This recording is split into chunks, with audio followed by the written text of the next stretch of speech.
विद्यार्थियों, मैं दैन पारिक स्वागत करता हूं आपका जीके बाय डीके चैनल पर। विद्यार्थियों, आज के सुपरफास्ट में हम जानेंगे जो बची हुई लोक देवियां हैं उन सबको कवर करने का प्रयास करेंगे। अगर कुछ रह गई तो संभव है कि कल का सेशन लाना पड़े, अन्यथा क्योंकि बहुत बड़ा मैटर है लोक देवियों का, इसलिए परिस्थितियां ऐसी बन रही हैं क्योंकि ज्यादा भी आपको पढ़ा नहीं सकता, क्योंकि अब लास्ट टाइम रिविजन टाइम है।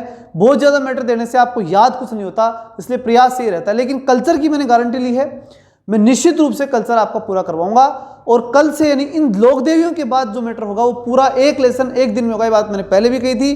प्रयास आज का था लेकिन हो सकता है कल से हो जाए। ठीक है, चलिए शुरू करते हैं।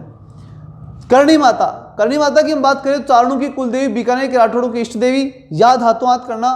करणी माता करने वाली यानी कार्य करने वाली माता, जो कुछ करती है करणी माता करती है। जो भी करती है, ट्रिक कैसे याद रखोगे, जो भी करती है करणी माता करती है। मतलब क्या, जो यानी जोधपुर, बी यानी बीकानेर, यानी जोधपुर में जन्मी, बीकानेर में प्रसिद्ध हुई, कौन, करणी माता। यानी जो भी करती है, जो भी करती है वो कौन करती है, करणी माता। ठीक, अब बात करते हैं अपन की कुल कौन सा था, चारण कुल, इसलिए चारणों की क्या हो गई, कुल देवी। किनको आशीर्वाद दिया था, बीकानेर के राठौड़ों को आशीर्वाद दिया और उनको विजय दिलवाई, इसलिए उनकी क्या हो गई, इष्ट देवी। सुआब गांव जोधपुर, यानी अपने आप के खुद के गांव के अंदर, आप सुआब स्वयं के गांव के अंदर इनका जन्म हुआ जोधपुर में। ये मैंने बता दिया कि जो भी, जो यानी जोधपुर में इनका क्या था, जन्म। और प्रसिद्धि कहाँ मिली, बी यानी बीकानेर में। और बीकानेर मतलब पूरे देश में, मतलब देश नोक बीकानेर के अंदर इनका क्या है, प्रसिद्धि हुई और वहीं पे इनका मंदिर बना हुआ है।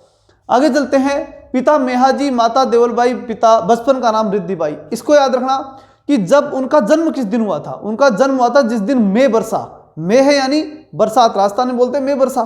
ठीक है, तो मे है, मेहाजी, मेहाजी जो है उनके यहां पर हुआ। और देवलबाई, बच्चे को जन्म दिया तो देवलबाई, देवलबाई होगी उनकी मां। और किसको जन्म दिया, रिद्धि सिद्धि को जन्म दिया, तो रिद्धिबाई हो गया बचपन का नाम। और फिर उन्हीं रिद्धिबाई को आगे जाकर किस नाम से प्रसिद्धि मिली, करणी माता, यानी काम करने वाली माता, जो भी मांगे वही वो कर दे, तो करणी माता हो गई। फिर चूहों की देवी, डोकरी, जोगमाया, ये उनके भक्तों द्वारा दिए गए नाम। चूहों की देवी तो निश्चित रूप से चूहे थे तो थी, डोकरी और जोगमाया ये भक्ति पूर्वक दिए गए नाम है। डोकरी और जोगमाया यानी योग माया, योग जिनके पास है और जिनकी माया प्रसिद्ध है वो योग माया हो गई। फिर जगत माता, पूरे जगत की माता है, जगत माता के रूप में अवतार। और चील, सफेद चील को ये मानकर पूजा करते हैं कि यही क्या है, करणी माता। इसलिए ध्यान रखना, इंपॉर्टेंट प्रश्न इनका, किस रूप में है ये, सफेद चील के रूप में। मंदिर देश नोक बीकानेर, मैंने बता दिया कि इनकी प्रसिद्धि पूरे देश में हुई थी, यानी मंदिर कहाँ बना, देश नोक बीकानेर। और मंदिर की शुरुआत जो है वो इन्होंने खुद रखी थी, करणी माता ने स्वयं पहली ईंट रखी थी। कहने का मतलब यह है कि जब वो वहां पर तपस्या करने आई थी तो जो जगह बनाई थी उन्होंने, वो जगह क्या थी, उसके लिए तो नींव रखी ना भाई। कोई भी अपना मंदिर तो नहीं बनाता है, तो करणी माता ने भी अपना मंदिर नहीं बनाया था, उन्होंने जो तपस्या की स्थली बनाई थी वो उसकी नींव पहले रखी, क्या, करणी माता ने। अर्थात शुरुआत किसने रखी, नींव किसने रखी, करणी माता ने। और फिर उसके बाद में उसको जब उनका देहांत हो गया या उनको जो है स्वर्गलोक प्राप्त हुआ, उसके बाद में जो है वो मंदिर बनवाया गया जैत सिंह ने। तो वहां के राजा ने जय बोली, किसकी, करणी माता की जय बोल करके मंदिर की शुरुआत कर दी। तो जैत सिंह ने मंदिर का निर्माण करवाया। अब जैत सिंह ने करवाया, लेकिन फिर उसका भव्य रूप किसने बनाया, मतलब उसकी सूरत किसने सुधरवाई, तो उसकी सूरत सुधराई सूरत सिंह ने। तो जय बोल करके तो शुरुआत की, मतलब बनाने वाले जैत सिंह, और सूरत सिंह ने क्या किया, इसे भव्य रूप दिया, मतलब भव्यता के लिए सूरत जो है वो उन्होंने सूरत बढ़िया बनाई, इसलिए भव्य रूप हो गया। फिर चूहे काबे, वहां पर चूहे हैं तो उन चूहों क्या कहता है, काबा कहा जाता है, ये आपको याद रखना है। सावन भादो कढ़ाई, वहां पर दो कढ़ाई है, एक सावन एक भादो, दो नाम से बड़ी कढ़ाइयां वहां पर स्थित है। नवरात्रों को सभी देवियों के मेला बढ़ता है, तो निश्चित रूप से करणी माता के भी जो है मेला, नवरात्र दोनों नवरात्रों में मेला बढ़ता है, चैत्र और आश्विन के नवरात्रों में। बात आती है दत्तक पुत्र की, तो गुलाब कंवर बेटा, जो उनकी बहन थी, इनकी करणी माता की बहन जिनका नाम था गुलाब कंवर, उनका बेटा था लखन। मतलब गुलाब में तो लखन होती हैं, गुलाब जो फूल होता है उसमें क्या होते हैं, लखन यानी लक्षण, यानी अच्छे गुण होते हैं। तो गुलाब कंवर का बेटा कौन था, लखन था। अब उस लखन को उन्होंने ले लिया अपने गोद, लेकिन हुआ ये कि रक्षाबंधन वाले दिन यानी श्रावण पूर्णिमा के दिन कपिल मुनि का जो मेला भरता है, उस मेले के अंदर वो घूमने के लिए चला गया, कौन, लखन, और वहीं पर जो है उसकी क्या हो गई, मृत्यु हो गई। उसके बाद में जितने भी चारण लोग थे ना वहां के, वो उस मंदिर में जाने से, या ये कहें कि कपिल मुनि का जो मेला भरता है उस मेले में जाने से बंद कर दिए, यानी वहां नहीं जाते हैं। ये बात हुई किसकी, करणी माता की। बात करेंगे केला देवी। केला देवी कहाँ है, करौली में। कैसे केला देवी, कैसे करौली, पहली बात, कैसे केला देवी, कैसे करौली। दूसरी बड़ी बात, करौली में है यादव। यादवों के अंदर सबसे प्रसिद्ध रहे भगवान श्री कृष्ण। श्री कृष्ण का नाम था गोपाल। क्या नाम था, गोपाल। तो किसने बनवाया मंदिर, गोपाल सिंह ने मंदिर का निर्माण करवाया। कब करवाया, 19वीं शताब्दी के अंदर इस मंदिर का निर्माण करवाया। इसलिए ये राजवंश की क्या कहलाई, कुल देवी भी कहलाई। और उनके साथ कितने ग्वाले थे, 19 ग्वाले थे। ऐसे याद रखना। तो 19वीं शताब्दी में गोपाल सिंह ने आकर के इस मंदिर का निर्माण करवाया। और जैसे वो मंदिर बनवाया तो उसके लिए पैसे चाहिए थे, तो पैसे के लिए चाहिए बोरा। बोरा मतलब जो पैसे दे सके, तो बोहरा वहां पर आया भगवान श्री कृष्ण के बुलाने पर। और जब भगवान श्री कृष्ण कहाँ बैठे, तब तक वो जो है वो उस पहाड़ी पर बैठे। पहाड़ी कौन सी, त्रिकूट पहाड़ी और कालीशील, 3 कूट की एक पहाड़ी, उसके नीचे एक काली शिला। उस पहाड़ी के नीचे जो काली शिला, उस पर भगवान श्री कृष्ण यानी गोपाल बैठे हुए हैं। कितने ग्वालों के साथ, 19 ग्वालों के साथ गोपाल बैठे हैं। त्रिकूट पहाड़ी, नीचे शिला, बस ऐसे बैठे हुए हैं। इतनी देर में कौन आता है, बोरा क्या लेके आता है, छतरी ओढ़ करके आता है। ठीक है, तो बोरा जी की छतरी वहीं पर बनी हुई है। अब बोरा जब आता है तो उसके बैठने के बाद बोरा की छतरी हो गई। अच्छा, कब आता है बोरा भी, ये भी ध्यान रखना है। तो बोरा को सुबह चेत होता है, सुबह जल्दी चेत होता है। तो चैत्र शुक्ल अष्टमी, शुक्ल का मतलब होता है देखो कृष्ण पक्ष यानी अंधकार, और शुक्ल पक्ष यानी रोशनी। ठीक है, तो सुबह जब सूर्य होगा तब रोशनी होगी। तो सुबह 8 बजे शुक्ल अष्टमी, चेत हुआ कब, सुबह 8 बजे। सुबह 8 बजे चेत हुआ, और चेत होने के बाद में बोरा कहां पहुंच गया, श्री कृष्ण के पास। श्री कृष्ण कहां बैठे थे, 3 कूट की पहाड़ी, नीचे शिला यानी त्रिकूट पहाड़ी, कालीशील नदी, कालीशिला थी, कालीशील नदी के किनारे कौन बैठे थे, गोपाल। 19 शताब्दी में उन्होंने मंदिर बनाने की सोची थी। मतलब भगवान श्री कृष्ण बैठे थे, 19 ग्वाले उनके पास बैठे थे। वहां आ गए, कौन आया, बोरा आया। अब बोरे से पैसे वैसे की बात हो गई, मंदिर बनाने का काम शुरू हो गया। इधर जो है उनके जो भक्त कौन, मीणा और गुज्जर, उन्होंने नृत्य और गीत गाना शुरू किया। तो नृत्य तो घुटनों के ऊपर, नृत्य कैसे किया, घुटनों पे बैठ के तो नृत्य करना शुरू किया। और लांगुरिया गीत लंबा सारगा, लांगुरिया लंबा क्या गाया, गीत गाया। ठीक है, तो गीत लंबा और नृत्य घुटनों पर बैठ करके नृत्य किया। किसने, गुज्जर और मीणा जाति के लोगों ने। यह आपको अच्छे से इसमें याद रखना है। एक चीज और याद रखना कि इनके क्या नहीं लगता, मांस का भोग नहीं लगता। तो वापस से एक बार इसको फटाफट को, बहुत महत्वपूर्ण है, करौली केला देवी प्रश्न आता है, पक्का बहुत बार आता है, इसलिए इसके थोड़ा सा रिपीट कर लेना। क्या कि भगवान श्री कृष्ण 19, कृष्ण यानी गोपाल 19 ग्वालों के साथ केला खाने के लिए करौली आए। केला खाने करौली आए किस पहाड़ी पर, त्रिकूट पहाड़ी पर, नीचे काली शिला पे बैठ गए, कालीशील नदी, त्रिकूट पहाड़ी। और फिर किसको बुलाया, बोरा को। तो बोरा जी की छतरी वहां बनी हुई है। बोरा जी कितने बजे आए, बोरा जी चेतवा शुक्ल अष्टमी को आ गए वहां पर। अब आ गए तो उसके बाद उनसे पैसों की बात हुई। उधर जो है गुज्जर और मीणा जाति के लोग नृत्य और गान करने लगे। नृत्य घुटनों पर बैठ करके और गाना लंबा, और मांस उनके चढ़ता नहीं, क्योंकि भगवान श्री कृष्ण मांस खाते नहीं, तो देवी के भी मांस चढ़ाएंगे नहीं। आगे चलते हैं, केला देवी का ध्यान रखना। केला देवी एकमात्र लोक देवी जिनकी, हालांकि कईयों के नहीं चढ़ता मांस, ऐसी बात नहीं है, लेकिन केला देवी के भी जो है ध्यान रखना, विशेष रूप से मांस का भोग नहीं लगता है। नारायणी माता मंदिर, बरवा डूमरी, राजगढ़ अलवर, 11वीं शताब्दी प्रतिहार शैली का मंदिर। और नाइयों की देवी पुजारी मीणा। इसको कैसे याद रखोगे, देखो न से नाई और न से नारायणी, नाई नारायणी।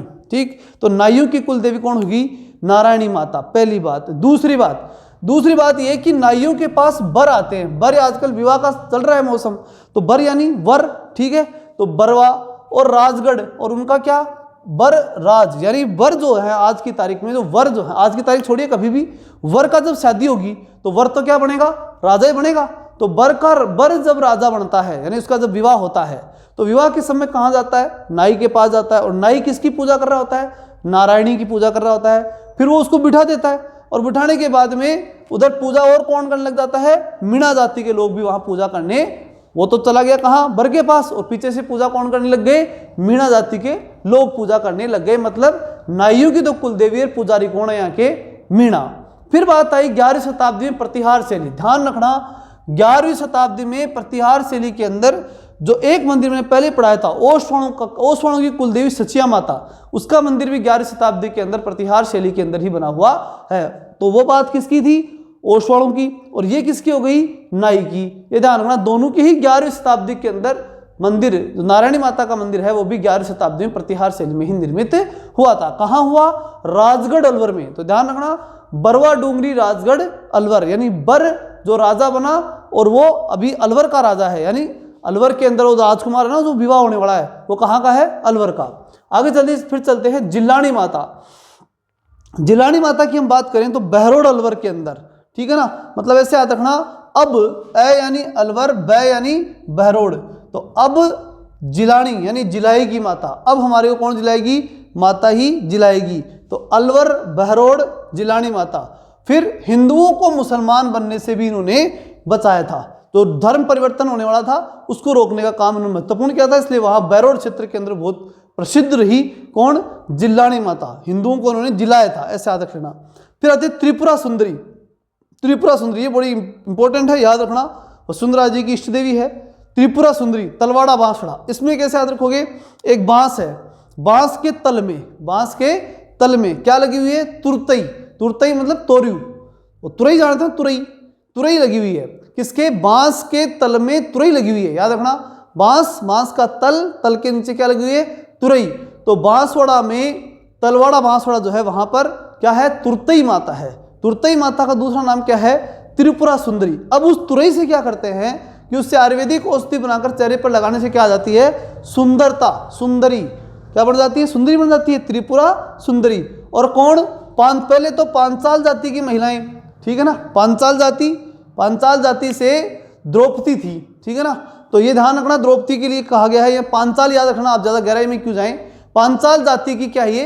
कुल देवी है पांचाल, याद रखना। मतलब सारे पंच क्या लगाते हैं? सुंदरता के लिए तुरई लगाते हैं, याद रखना, पंच लगाते हैं। और आजकल पंच में सबसे बड़ी सरपंच कौन हुई? वसुंधरा राजे, उनकी क्या है? इष्ट देवी, ठीक है ना। वसुंधरा राजे की इष्ट देवी कौन है? त्रिपुरा सुंदरी, याद रखना, बहुत महत्वपूर्ण है। बांसवाड़ा के तलवाड़ा में पाई जाती है, वहां पर इनकी पूजा होती है। तुरतई माता इनका दूसरा नाम है।